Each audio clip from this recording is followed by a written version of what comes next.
میرا نام شاہد حسین ہے اور میں میرٹھ یوپی ہندوستان کا رہنے والا ہوں۔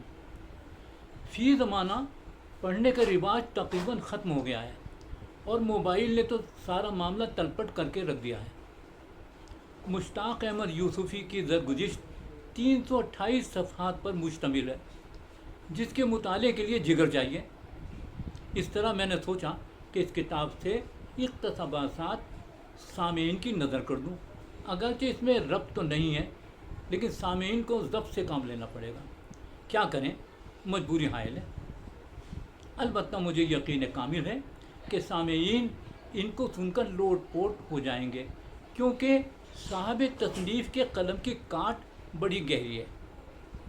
تو صاحب شروع ہو جائیں اور اپنے کان دھیان سے ادھر لگائے رہیں۔ مشہور ہے کہ چنیوٹی یا میمن پاگل ہو جائے تب بھی دوسرے کی پگڑی اتار کر اپنے ہی گھر میں پھینکتا ہے۔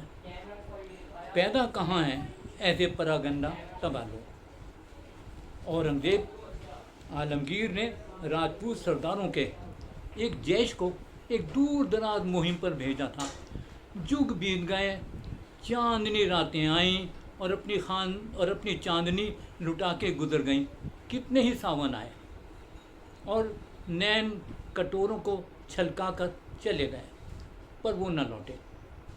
نہ نیند نینا، نہ رنگ چینا، نہ آپ آمیں، نہ بھیجیں پتیاں۔ آخر برہ کی ماری ٹھکرانیوں نے بادشاہ کو ایک عرض داشت کی جو صرف ایک دوہے پر مشتمل ہے۔ سونا لادن پی گئے، سونا کر گئے دیس، سونا ملا نہ پی ملے، رویا ہو گئے کیس۔ پیا سونا لینے گئے اور ہمارا دیس سونا کر گئے، ہمیں تو نہ سونا ملا نہ پی ملے، اور بال روئی کے گالے ہو گئے۔ فراق گورکروی کہتے ہیں کہ بدھی یعنی عقل کی 3 قسمیں ہوتی ہیں: گڑھا بدھی، نمدہ بدھی، بانس بدھی، گھڑا بدھی۔ وہ یہ کہ چکنے گھڑے پر کتنا ہی پانی ڈالو وہی سوکھے کا سوکھا۔ نمدہ بدھی، نمدے کی سامان کہ جب تک سوئی نمدے کے اندر ہے سوراخ قائم ہے، سوئی نکلی ہے اور گویا کچھ تھا ہی نہیں۔ اور سب سے اتم بدھی بانس بدھی کے اوپر ایک ذرا چوٹ پڑی اور بانس نیچے تک چرتا چلا گیا۔ کچرے اور غلاظت کی گڈس ٹرین جسے مقامی بھینسیں کھینچ رہے تھے، ایسی ریل میں نے امرتسر میں بھی دیکھی تھی، جو ایک محلے کی رفیق غلاظت کی دوسرے محلوں میں گشتی نمائش کرتی پھرتی تھی۔ بھرے بازار میں بلکتے بچوں کے منہ میں کھڑے کھڑے چھاتی رہتی ہوئی عورتیں، بعض لاڈلے تو اتنے بڑے ہو گئے تھے کہ خود کھڑے ہو کر کھڑے ہوئے منبع سے جوئے شیر نکال رہے تھے۔ درشنئی جھروکوں سے آنکھ مارتی ہوئی ناچ گر دھنک کے رنگ کے ابرق سے جھماجھم کرتے ہوئے لہریے شانوں سے ڈھلکائے ایک ایک ان جوانی راجستھانی روپ سنگھار اور سفلس سے بھرپور۔ شلوکے میں خس کی ٹٹی کا سینٹ، بالوں میں کوکنگ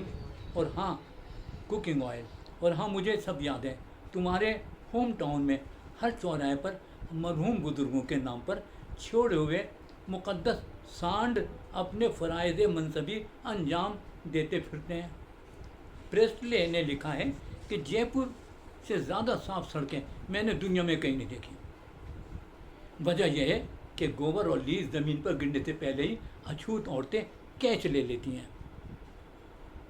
پروفیسر قاضی عبدالقدوس ایم اے نے نکتے کو اپنے بقراتی انداز میں یوں ذہن نشین کر دیا کہ جوانی دیوانی کا دف حویث سے مارا جاتا ہے اور حویث کا دف اولاد سے مارتے ہیں۔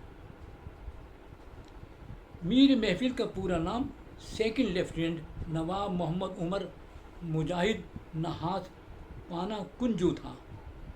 خود کو کرناٹک کا نواب بتاتے تھے۔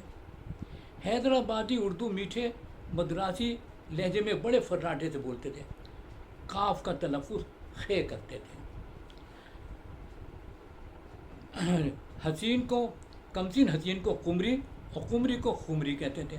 ایک دن ہم نے چھیڑا، سرکار نے سارا کرناٹک چھوڑ کر یوپی کی خاتون سے کیوں شادی رچائی ہے؟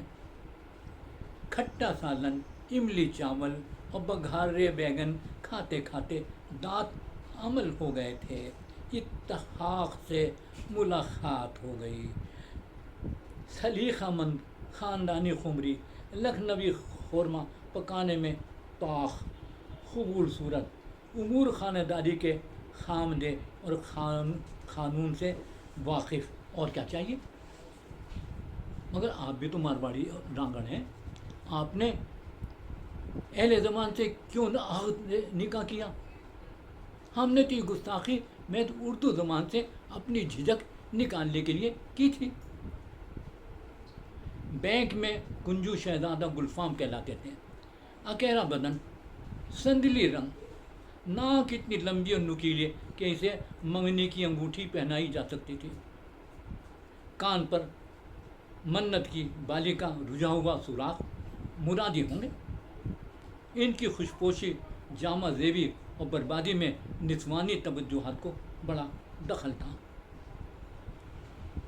1940 میں فوج میں بھرتی ہونے سے پہلے کوچین کیرالا ہو آئے تھے کہ زندگی کا بھروسہ نہیں، مرنے کے بعد گناہ کا موقع تو جنت میں بھی نہیں ملے گا۔